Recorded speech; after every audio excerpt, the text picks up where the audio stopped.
Right. So last time we were talking about the white blood cells, right? We have discussed into detail your friend neutrophil, how it works, right? Today we will talk about the remaining two granulocytes, which are the functions of eosinophils and basophils. Let's first of all talk about the eosinophils, right? Eosinophils, already you know, are the white cells which have granules, specific granules of which color? Yeah. The very special thing about the eosinophils is that they have bilobed nucleus, right? I always feel somehow eosinophils are having some sort of glasses, I think, right? They are looking around, and eosinophils have bilobed nucleus, and they are having specific granules, and these granules are taking which color, please? Red color. And but what we call the red color? Acidic color, or eosin simply, right? So acidophilic granules, because they love the acidic colors, or acidophilic granules. So eosinophils are the white blood cells which have large granules which take the eosinophilic dyes or acidic dyes, right? And eosinophil normal number is somewhere between 1 to 6% of all white blood cells. Is that right? And about the granules, what are the different substances present in these granules, the eosinophilic granules, right? What type of substances they have in? Yes, who will tell me? Number one, these granules are very rich in, yes, eosinophilic, yes, eosinophilic basic proteins, right? Eosinophilic basic proteins, number one. Number two, they are having eosinophilic cationic protein. Eosinophilic cationic proteins. Number three, these granules are having eosinophilic peroxidases.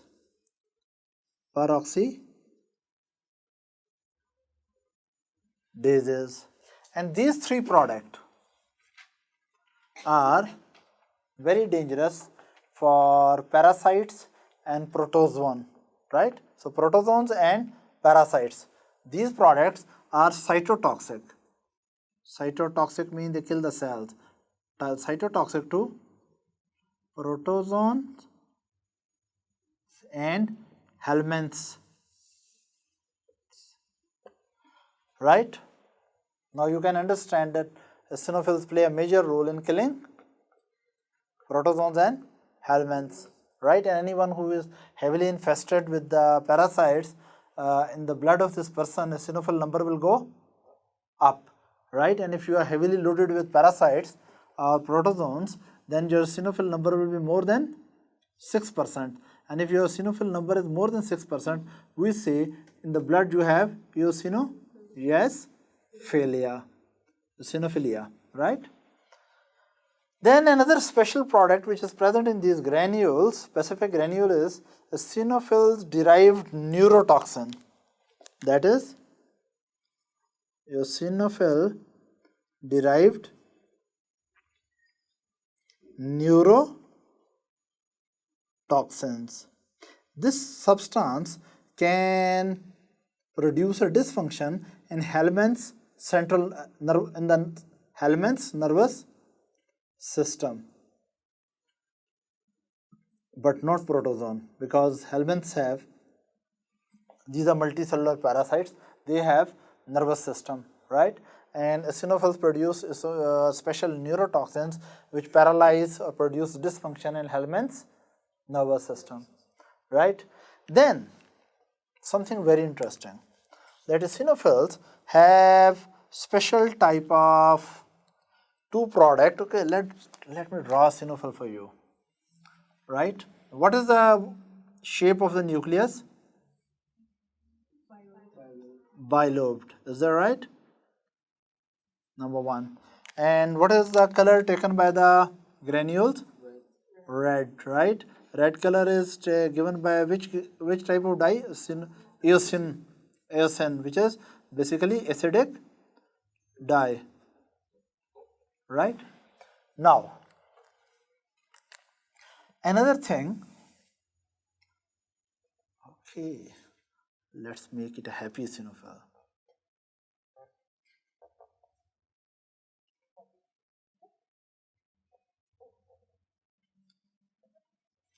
Right?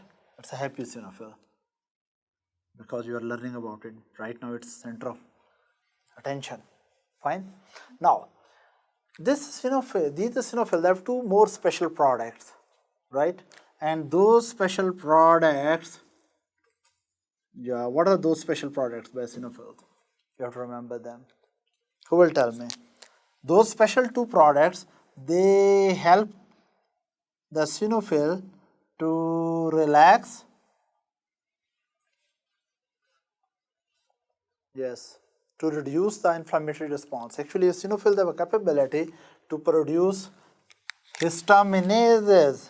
I think they produce like this. Histaminases. Histaminase is a group of enzymes which can break down. Yes, please. They can break down histamine, right? And if the eosinophils are producing the product like histaminases, which can break down the histamine, right, then it means that the focus of injury histamine level will go down. And histamine mediate many steps of inflammation. Histamine is vasodilator. Histamine activate the endothelial cell, right? It make the endothelial cell more adhesive to the white cells. So because histamine produced by the mast cells classically enhances the inflammation, and your friend the eosinophils produces histaminases, so it means it breaks down the histamine. It means it increases the inflammation or decreases the inflammation? It decreases the inflammation. That's very good. So it decreases. So you can say when the eosinophils infiltrate into tissue, they release their histaminases, and in inflammatory area histamine's concentration go down and inflammation is toned down or reduced. Secondly, they produce one more substance, and that is called aryl sulfatases. Aryl sulfatases. Aryl sulfatases actually break down leukotrienes. They break down leukotrienes, and histaminases break down histamine, right? So it means the very important two functions that it aryl sulfatases break down leukotrienes. Leukotrienes are the product produced at the site of injury, right? And especially leukotriene B4 is producing attraction for the neutrophils. Leukotrienes, I think spellings should be, in the books it is written leukotrienes, but I think it should be leukotrienes because these substances produce the trains of the leukocyte. When you put in any tissue some leukotrienes, then from the blood vessels, nearby blood vessels, leukocytes come out and like trains, they start moving towards the leukotrienes. Is that right? So leukotrienes have two important functions. Number one, they are chemotactic agent for neutrophils, especially leukotriene B4, and there are leukotriene C4 and D4 which activate the endothelial cells and produce spasticity of bronchial smooth muscle. Leukotrienes are produced in high concentration in allergic reactions because histamines and leukotrienes are product of the mast cells which are activated during allergic reactions, right? But once eosinophils come, through histaminase release, they destroy the histamine, and through aryl sulfatases release, they destroy the leukotrienes. In this way, when histamine is destroyed, many vascular events are reduced in the inflammatory side, and when leukotrienes are destroyed, endothelial activation is reduced as well as leukocyte infiltration into tissue is reduced. Am I clear? Any problem up to this? There's really no problem? Right. Then, okay.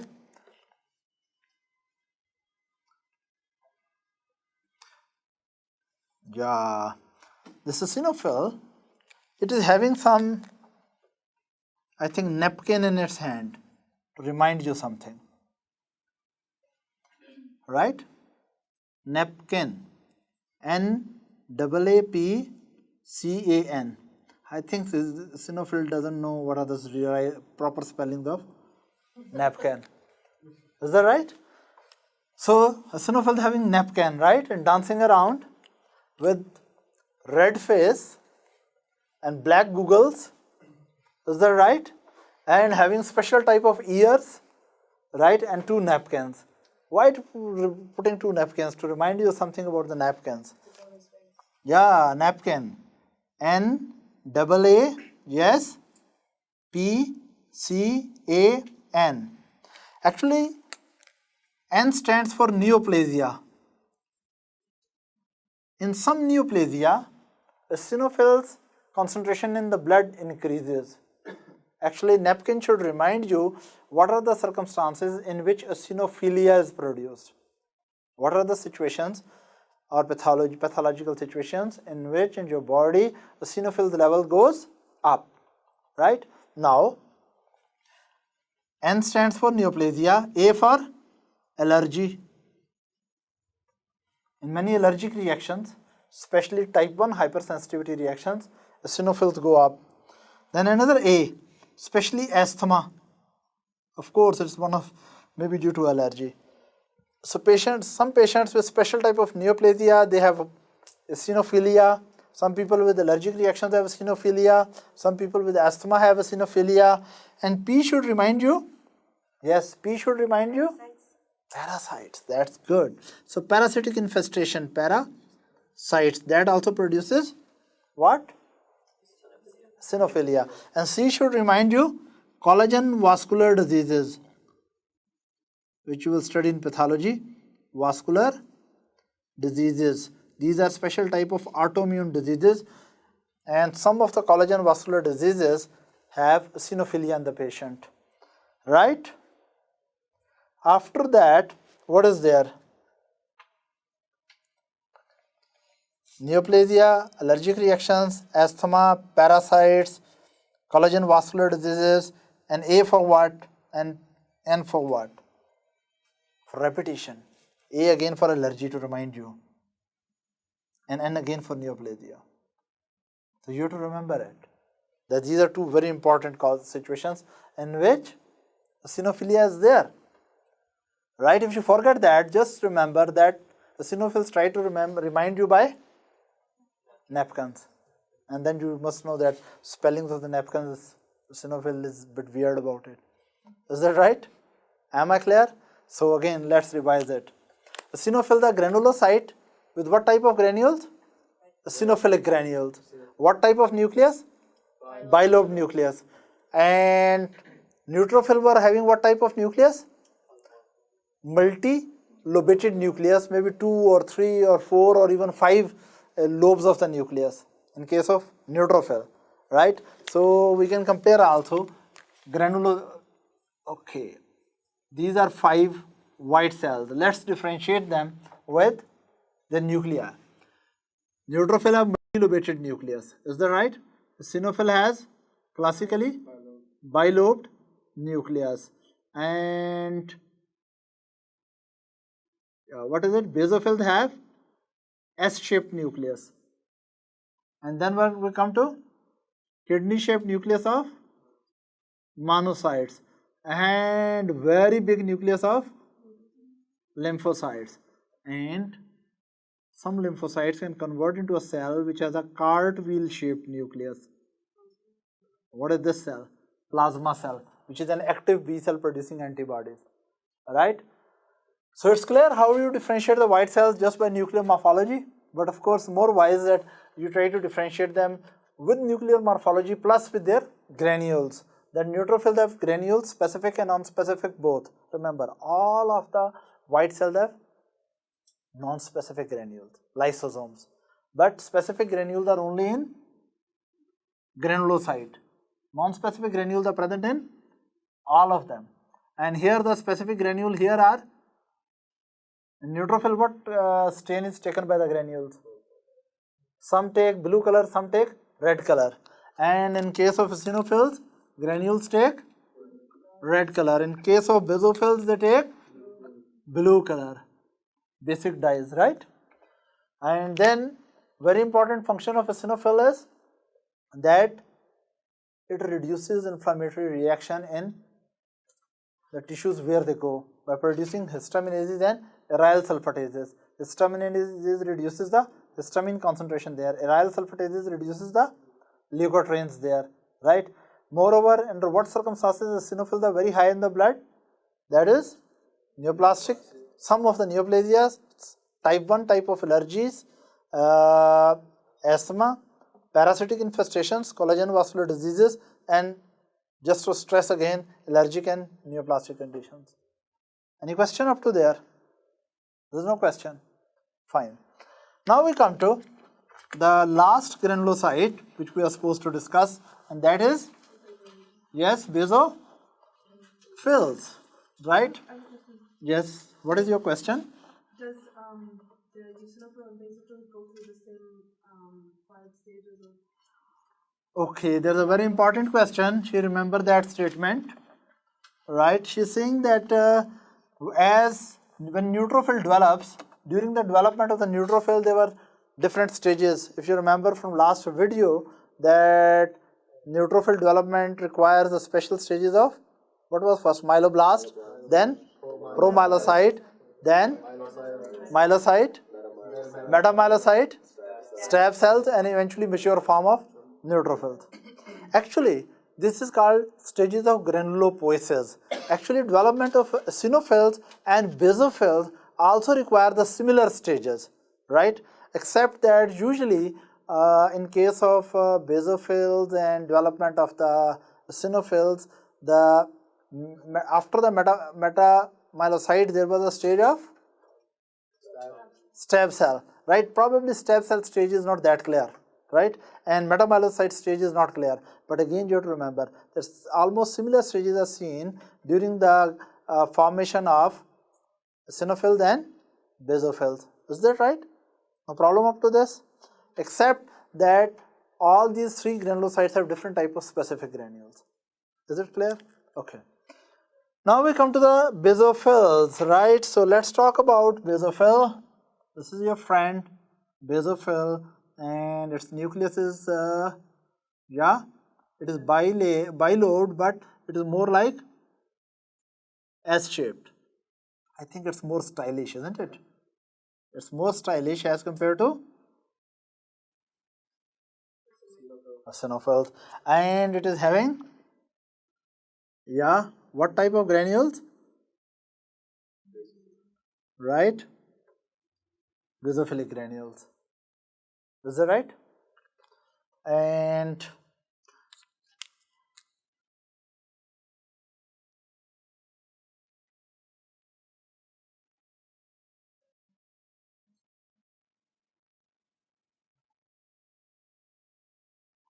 I think I'm too stylish, isn't it? So this is your basophil, right? And important thing, they are having a beautiful crown also here. What are this crown? They are having receptors on which some antibodies are loaded.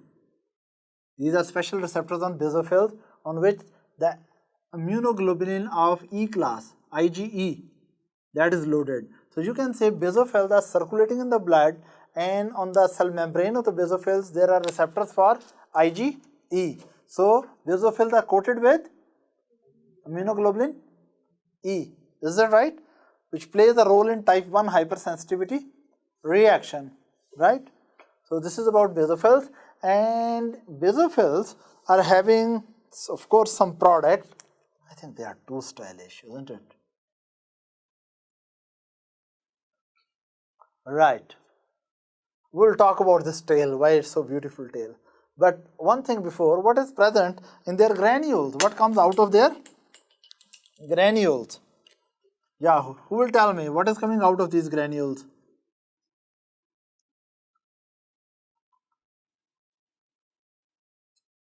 Basophil's granules, they release heparin,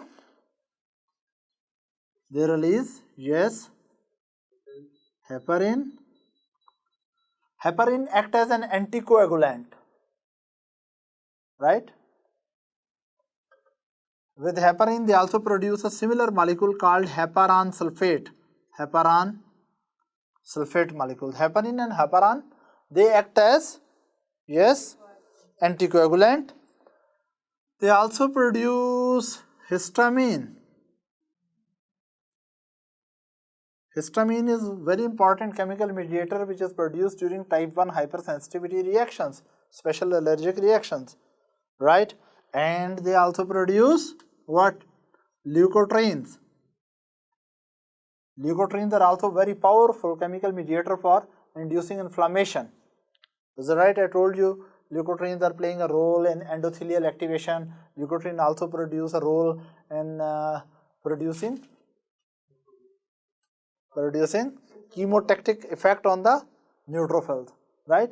Now, here it's very important to remember that your eosinophils were producing histaminase, but these are producing histamine, right? So it means eosinophil destroy the histamine, but basophils produce histamine. Another thing that eosinophils were producing aryl sulfatases, which were destroying leukotrienes, but actually your friends, stylish friends, basophils produce leukotrienes. Is that right? And basophils are really, stylish people are not common, including these. They are very rarely found in the blood, 0 to 2%. Actually, to find a basophil, sometimes you have to study many, you can say, slides of the peripheral blood picture to find some basophils, right?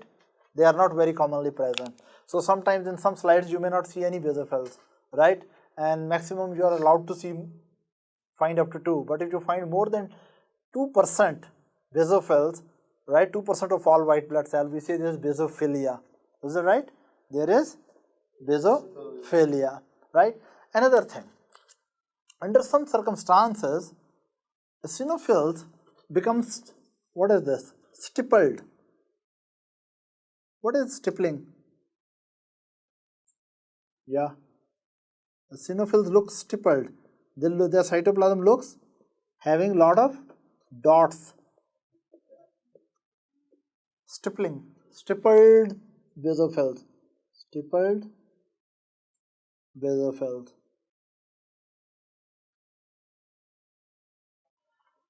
Right, so for that stippling, you have to remember what thing? What is this? Tail. So you have to remember the tail. Tail stands for what? T for thalassemias. Thalassemias are a special type of anemias, and in thalassemias, basophils become stippled.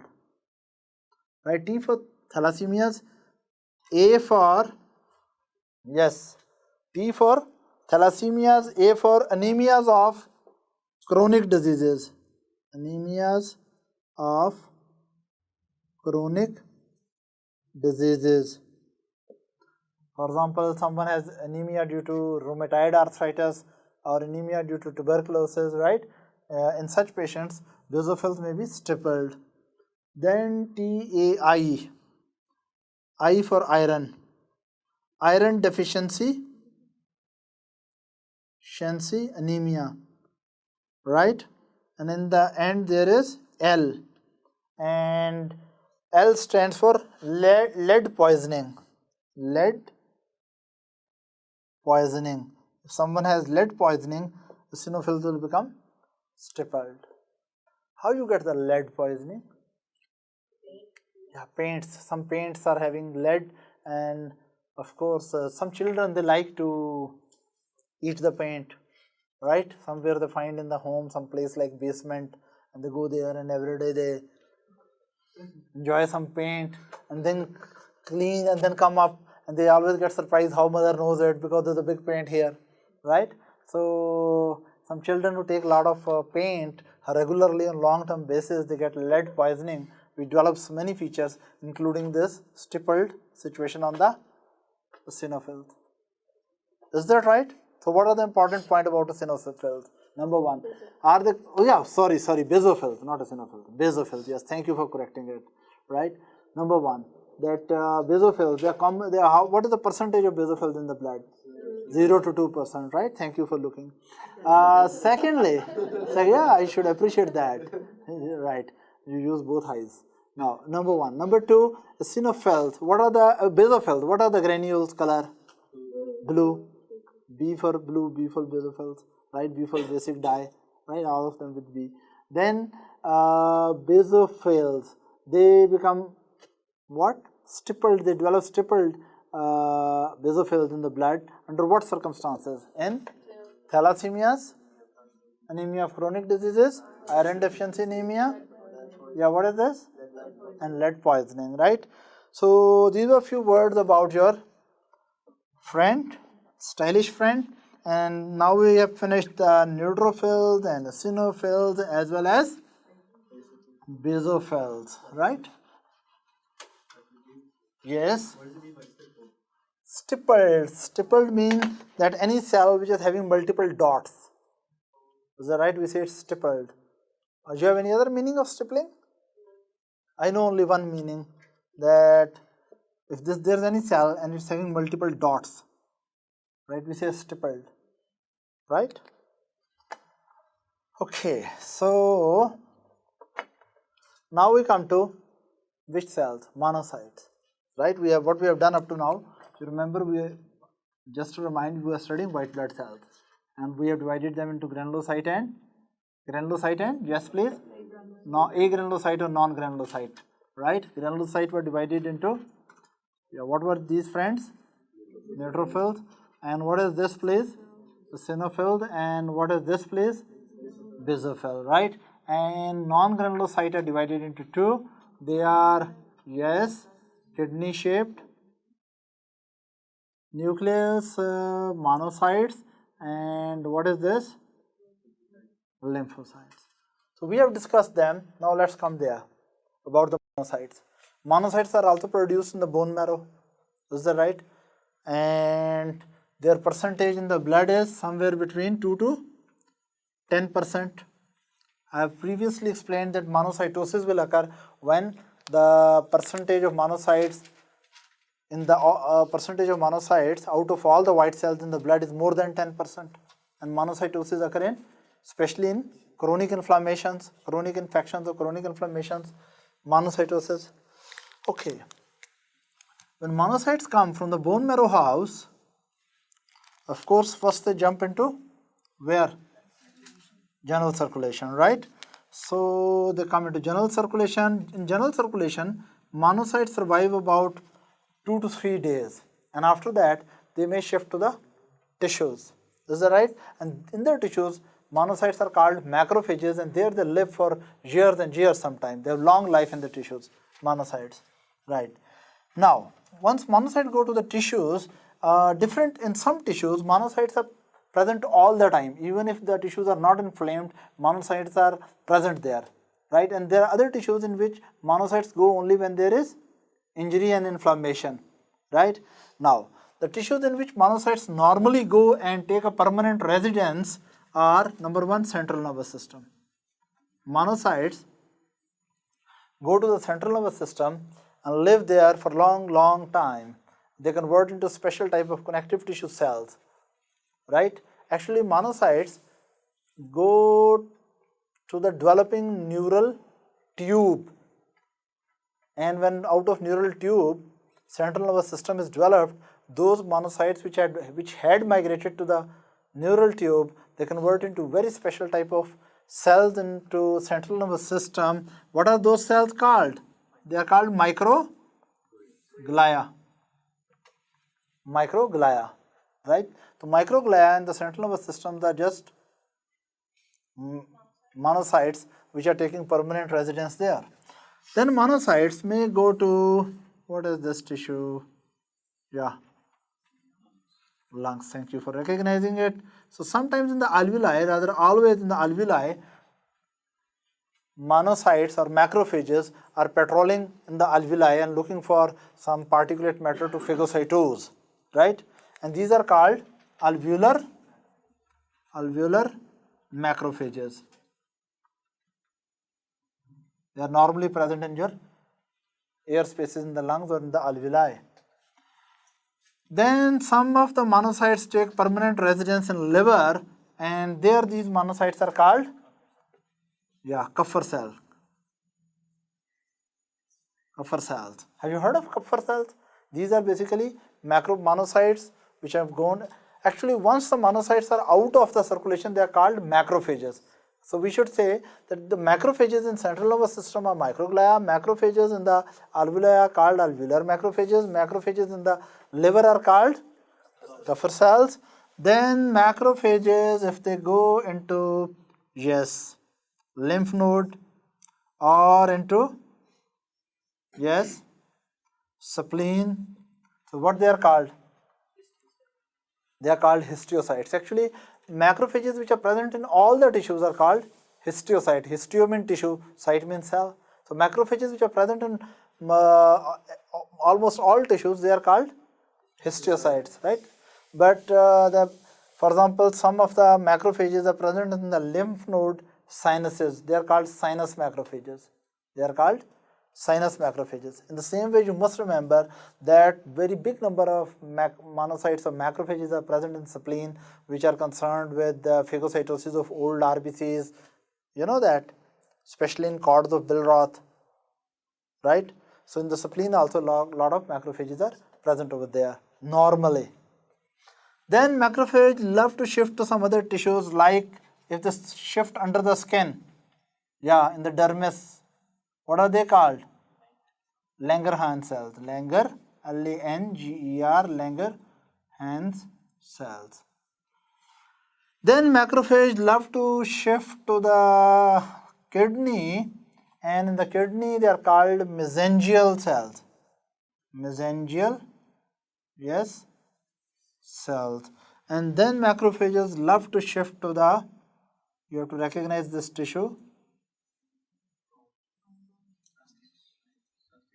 Here they are called osteoclast. What are they called? Osteoclast. Osteoclasts in the bones are very special type of macrophages, right? Then can you tell me macrophages in some other part? And of course, macrophages may go to the tissue when tissue is inflamed. When there is inflammation, macrophages are second to neutrophil to appear into inflamed tissue. So they are cells of neutrophil and macrophages. This combination is cells of acute inflammation. But if macrophages are with the lymphocytes and no neutrophil, then these are the cells of chronic inflammation, right? So during inflammation also, monocytes shift to the tissues, right? Additional monocytes converting into macrophages in the tissues, and what they are doing in the tissues, right? What monocytes are doing in the tissues? They have three important functions. Number one, they are phagocytic cells. They are involved in phagocytosis. Normally macrophages phagocytose old RBCs, old platelets, even old other white cells. Then macrophages also phagocytose bacteria or other particulate matter. Monocytes also phagocytose our injured cells or injured cells debris, right? For example, if there is some injury and many of your cells die, macrophage will come into tissue and remove the dead cell so that injured tissue get rid of the dead cells, and then local cell proliferate and replace the injured tissue, right? Lost tissue. So what is really happening? One of the function of macrophages is that macrophages are very powerful phagocytic cells. And another very important function of the macrophages is they are very, very important antigen presenting cells. You must be knowing that macrophage engulfs some antigens, circulating antigens, process the antigens with class 2 or class 1 molecules and present to the T helper cells. Is that right? Here I must remind that all the cells in your body are having the capability to express class 1 molecule, except RBCs. But only antigen presenting cells have capability to express class 1 plus class 2 molecules. And what are the antigen presenting cells? Number 1, macrophages. Number 2, B lymphocytes also act as antigen presenting cells, B lymphocytes. Number 3, dendritic cells, especially follicular dendritic cells. Number 4, all the derivatives of macrophages, like Langerhans cells and others, they have a capability to process the antigen and present the antigen with class 2 molecules. Is that right? Any question? So, and of course, you have to tell me that do macrophages have any granules or no? Yes. They do have granules, non-specific granules, right? Which are having xerophilic granules, also they called non-specific granules or xerophilic granules, the primary granules, right? Or simply call them lysosomes. These are all one and the same type of granules. So these granules are present in monocytes as well. Is that right? Do you have any question? No. Now we come to the lymphocytes, and we have discussed lymphocytes in a big detail when we study the immunology, but just let me tell you something about the lymphocytes as a revision only. Right, you will study lymphocytes in very big detail in the lectures of immune system or lymphoid system, right? But just few words that there are lymphocytes are basically how many types of lymphocytes? Yes, classically there are 3 types of lymphocytes. There are B lymphocytes, and there are T lymphocytes, and there are natural killer cells. Remember, B and T lymphocytes are part of the adaptive immune system, but natural killer cells are the part of innate immune system, right? And just to remind that neutrophils, eosinophils, basophils, and natural killer cells and monocyte macrophage system, all of them are part of innate immune system. Is that right? Now, B lymphocytes and T lymphocytes are classically divided into how many types? 3 types. T lymphocytes may be T helper cells, very good, T cytotoxic cells, and T regulatory cells, right? Or T suppressor cells. All the T cells, then T helper cells are divided into 2 types of cells. Yes, please. T helper 1 and T helper 2 cells. Then you must be knowing T helper 2 can produce cytokines which can activate B cells and convert them into, yes, plasma cells, and plasma cells are producing antibodies. And T helper 1 classically help the, yes, macrophages, right? T helper 1 classically help the macrophages to convert into superactivated macrophages or into epithelioid cells or giant cells, right? So you can say T helper 1 activate the macrophages,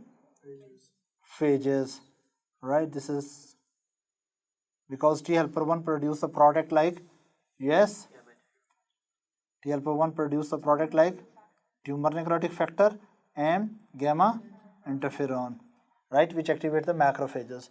And T helper 2 produce product like interleukin 4 and interleukin 5, which specially help the B cell to convert into plasma cell.